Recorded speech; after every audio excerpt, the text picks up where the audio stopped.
Welcome to the InfoSec Insider podcast, brought to you by URM, the UK's leading information and cybersecurity specialists. Hi, my name's Annie and I'm here today with Wayne Armstrong, who's one of our senior consultants here at URM. Welcome to another episode of InfoSec Insider. So today Wayne and I are going to be discussing the 4 access management controls from the Organisational control theme in ISO 27001's Annex A. So the 4 controls we're going to be looking at are 5.15 access control, 5.16 identity management, 5.17 authentication information, and 5.18 access rights. So Wayne, just looking at control 5.15 access control, just to start off with, can you tell me what organisations need to do to meet the requirements of this control? Yes, so I guess one thing to consider is really that all 4 of these controls kind of fit together as far as an overall theme is concerned. So it's all about ensuring that you have appropriate access control requirements and that you implement those requirements. So, and then it's split out into these sort of discrete sort of subjects, if you like. So as far as access control is concerned in 5.15, it's all about defining what the requirements are. So one of the first things that you probably should consider doing, and what the guidance suggests that you do, is have a topic specific policy associated with access control. So this is what the previous version of the standard, it used to call it access control policy. They've moved away from actually naming the policy now. They just say that as far as this subject is concerned, you need a specific policy to cover it. And the policy can cover all sorts of different things. It depends what sorts of access we're talking about, to what kinds of systems, services, pieces of information, etc. One thing to bear in mind is that it doesn't just cover logical access control. So whilst it does go into the policy requirements for having access to electronic information and IT systems and things like that, it also covers physical security.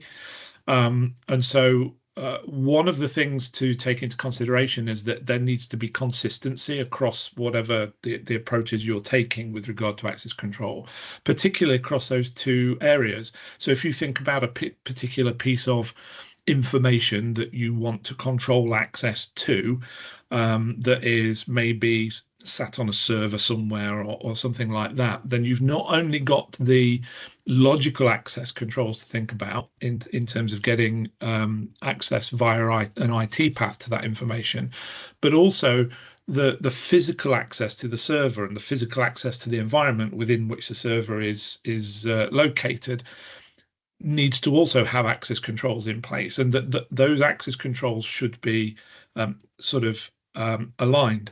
So you wouldn't give a greater level of access to people to the physical environment if logical access is restricted further, so that they should be aligned.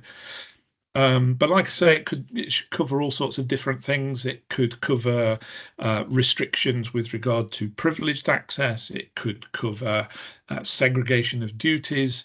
It should talk about the fact that you need to define a basic set of access control principles around, sort of who is allowed to have access to what based on risk, etc., etc. So there's lots of different subjects it could cover, but obviously it needs to be relevant to your organisation. So first thing to think about is, off the back of a risk assessment or something like that, what are the information assets and therefore the supporting assets, i.e. our IT equipment, laptops, desktops, mobile phones, whatever, that are used to gain access to that information. What are the access requirements? Who is allowed to have access to what, under what circumstances, for what reasons, etc., and then build up your policies off the back of that. I think you've started to touch on this, but can you talk a little bit about the need to actually deploy the things you define in that access control policy? Yeah, so one of the things to be aware of, and this is true when you're creating any type of policy. So your policy document that you're going to be sharing with everybody across the organisation defines the rules by which people are allowed to do stuff or not allowed to do stuff. Doesn't really matter what the subject is. So if you are going to define something within a policy that must happen, then you need to make sure it happens. So especially for organizations that are, I guess for want of a better phrase, taking this seriously, they might be going down the route of certification. They're going to be performing internal audits to ensure that everything is working as it should be. The last thing you want to be doing is stating something is required to happen in a policy and then not doing it, because then automatically you're going to be non-conformant with your own policy, and you'll get non-conformities in certification assessments, etc. Don't define and publish policies if you don't have the capability of meeting the requirements. Leave those requirements out of those policies. Some organizations that I've come across in the past will write policies that I probably would call aspirational policies. So they're the things that they think they should be doing. So therefore they'll write it into a policy, but they're actually not capable of delivering on that policy requirement yet. It might be 6 months away or whatever. And if that's the case, don't write it into the policy, because you're shooting yourself in the foot basically around that. There needs to be evidence associated with each of your policy requirements that you're actually doing it, so you can not only meet audit requirements, but obviously do the right thing as far as what security protections need to be in place within the organisation. Great, thank you, Wayne. Moving on to Control 5.16 now.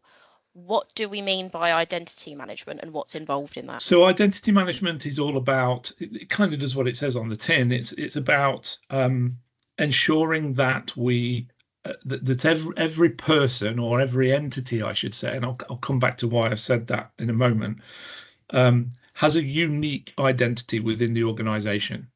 So the idea is that if we have a new user that's starting on Monday and they need access to various pieces of IT equipment and different information assets in order to do their jobs, which obviously we've defined in the policy that we've previously talked about, then that person should be provided with some kind of user ID that would enable them to identify themselves to those systems. Best practice suggests that those user IDs will be unique. And one of the reasons that we ensure that those user IDs are unique is so that we can track activity against that user ID across all of our different systems, so that if something goes wrong, we can look in our computer logs, etc., to determine what was happening at the time, who was doing what on what systems. And then if we identify that somebody performed a particular action, or a user ID performed a particular action on a system, then we can go to the person whose user ID that belongs to, and we can ask them what was happening at the time, etc. And that leads me on to probably another element associated with that as well, in that when we are setting up user IDs for people, then we need to verify and validate the identity of the person as well, to ensure that they are a real person before we allocate them a user ID. I said I would come back to why I use the word entity, because it's not necessarily just about people. So if we probably will have situations where we've got different computer systems requiring access to other computer systems. So for example, an application server might need access to a database server in order to provide website content or something like that. In order to get that content, there would be some kind of user ID and authentication between those different systems. So they should be treated in just the same way. You treat them as if they are a person, and you give them a unique user ID, so you know what system was doing what on what other system at any point in time. So that's with regard to the setting up of the user ID. And then there's obviously requirements in terms of ongoing management of those user IDs. So that would cover things like reviewing those user IDs on a regular basis, ensuring that they're removed when they're no longer required, and things like that. Are there any circumstances where shared identities could be used? Yeah, so I mean, that's a good point, because I've just been talking about the fact that all of these user IDs should be unique, but there could well be circumstances where a shared user ID is required. One of the things to be mindful of is that you establish some kind of justification for it. Because one of the weaknesses that obviously that introduces is the fact that if something goes wrong, again, we're looking at the logs, we can see that a user ID did something on a system. But if that user ID is shared by more than one person, then we can't attribute that activity to a person, only to a group of people. And that gives us problems in terms of determining what went wrong, etc., and investigated incidents and things like that.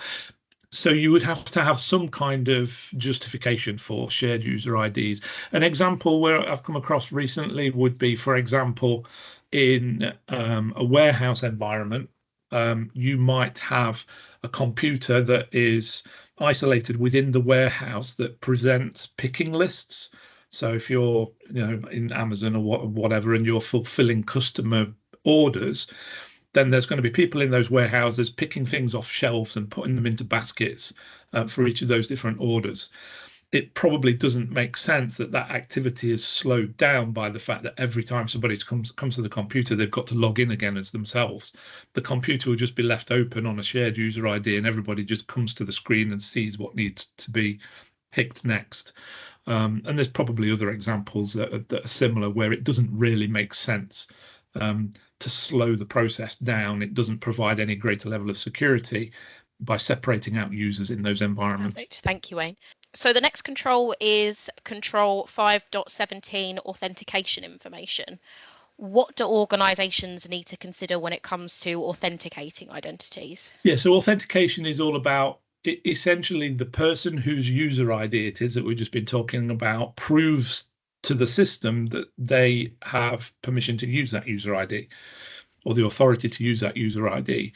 So typically this is going to be passwords and pins and things like that, that only the person whose user ID it is should know. And so therefore, by logging on with a password, the system essentially believes that this person is authorized to use that user ID.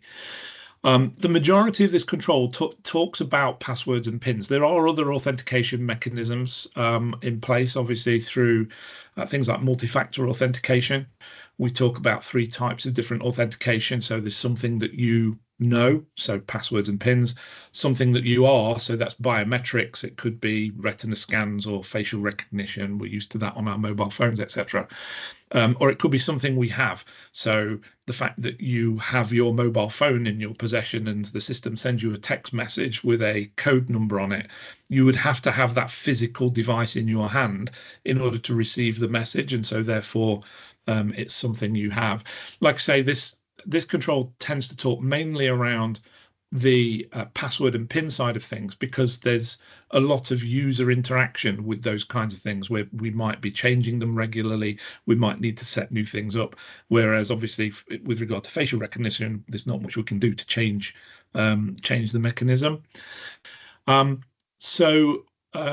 We need to ensure that there are rules in place associated with what the authentication mechanism is, and ensuring that it is robust enough to not be guessed by someone else. We talk about having, wherever possible, automated solutions in place, so that if a user is requiring to be set up on an IT system, hopefully we've got the ability for the user themselves to set themselves up on that system, and give the system the details it needs in order to set them up, not only a user ID, but also allocate them a password or a PIN, or it might even require them to enter that information in themselves. If we don't have that automated process, and we need to have kind of service desk personnel or something like that are setting up user IDs and authentication information, then we need to ensure that we think about, well, how are we going to pass that information over to the user? What do we do about the fact that not only the user now knows the password after it's been sent to them, but also the person that set it up in the first place knows that information? So in that case, we have the flag set that says when the person first logs into a system, it forces them to change their password to something that they know. And so therefore, anybody else that was involved in setting it up will no longer know the password. So it becomes a unique sort of set of credentials for that particular user. We should ensure that procedures are established to ensure that things like if a password needs to be reset, we go through some kind of process for determining the identity of the person that wants to reset the password to make sure it is the owner of the account to which the password belongs. So it's all about managing those passwords and pins, etc. So just following on from that, what should organisations be telling their staff to do to manage and protect their authentication information? Yeah, because if you think about it, we talked a moment ago about the fact that the reason we have these unique IDs and the reason we authenticate to a system using authentication information is to prove that that we are authorized to use that user ID. But within our computer logs, the system is recording what activity is happening against that user ID, and so therefore, because somebody is authenticated to the system with a password that only they know, it must have been that person that carried out that activity. And so therefore users, we should be telling our users really as part of training material and things like that, that they are going to be held accountable for their actions.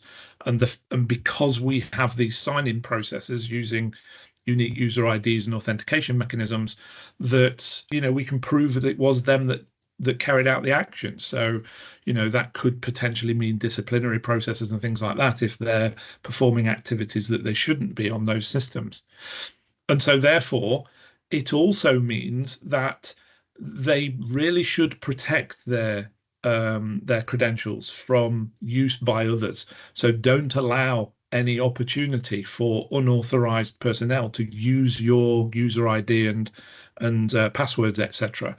Because if you do, and they do something wrong on the system, it's you that's going to be held accountable because the system says that it was you that logged in. So therefore, there are basic things that that we should be passing on to our users when it comes to setting passwords in the first place, for example. So make sure that it is a password that's not guessable.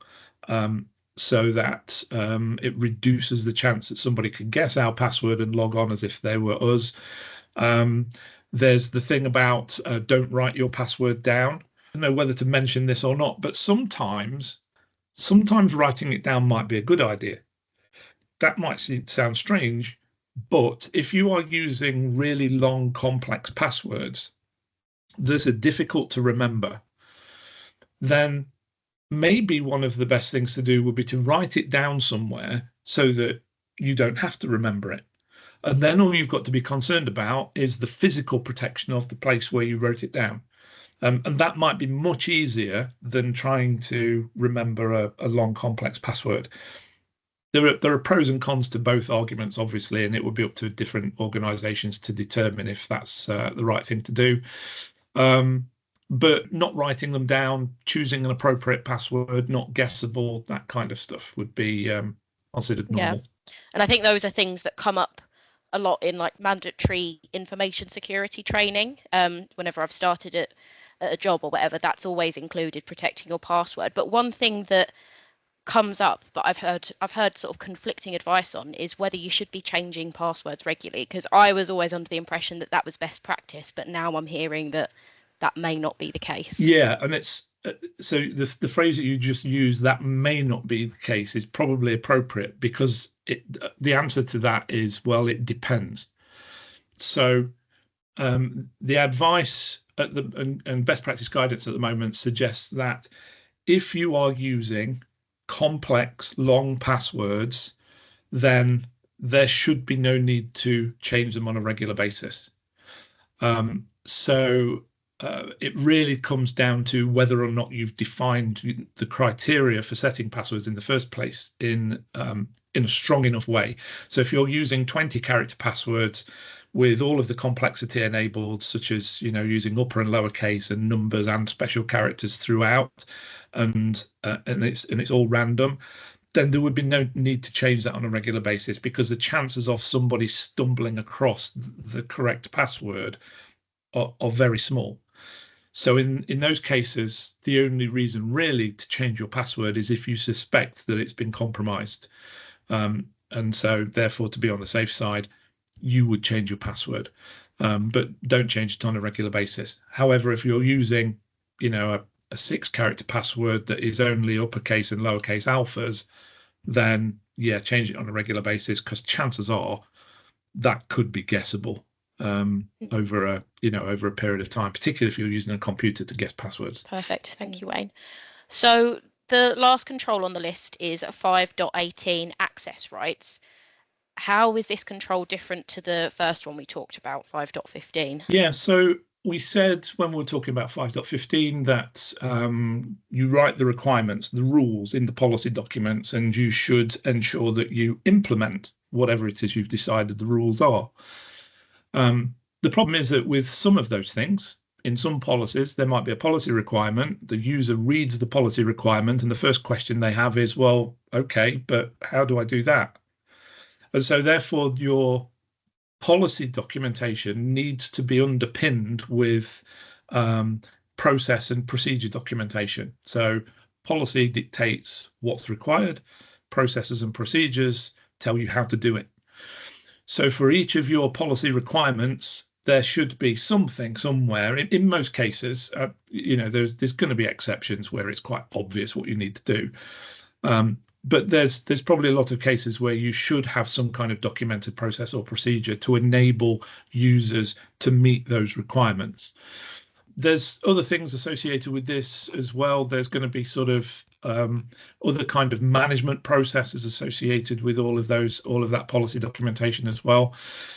So, for example, with regard to the access rights that have been granted and the access requirements for different users to get access to different systems of information, there should be processes in place around, well, okay, how do I ensure that we do this correctly? So we talked about the fact that we should set up something that says who's allowed to have access to what, under what circumstances, etc.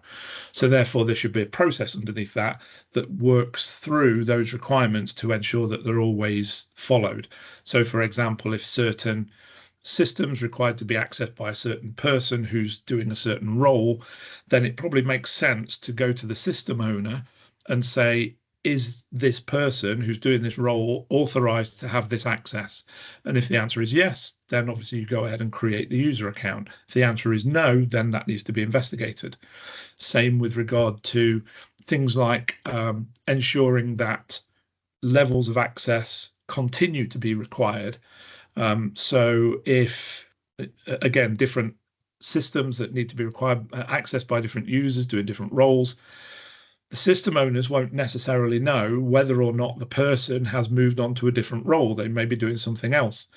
And so therefore, periodically, it would make sense to sort of send a list to the system owners of all of the different users that currently have access to their system and what their current role is, because that will then give the system owner the chance to turn around and say, actually, that person has now moved into a different role based on what you've just sent me, and that role doesn't require access to this system, so it needs to be revoked. There would need to be a process for that to take place effectively and reliably. And so with all of those things, it's all about more about how do you do it rather than what is required to be done. Okay, perfect. Thanks, Wayne. That makes sense. So thank you very much for your time today, Wayne. And for our listeners that want to learn more about this topic, we've got a blog on our website, urmconsulting.com, called ISO 27001-2022 A.5 Organisational Controls Access Management. So do go and give that a read. And thank you very much for listening today.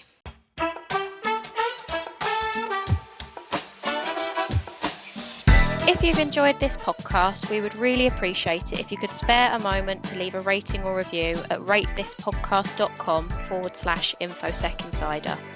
To listen to more episodes, you can find us on Spotify, Apple Podcasts, YouTube, and Podbean. Thank you for listening to URM's InfoSec Insider podcast. For more information, visit our website at urmconsulting.com.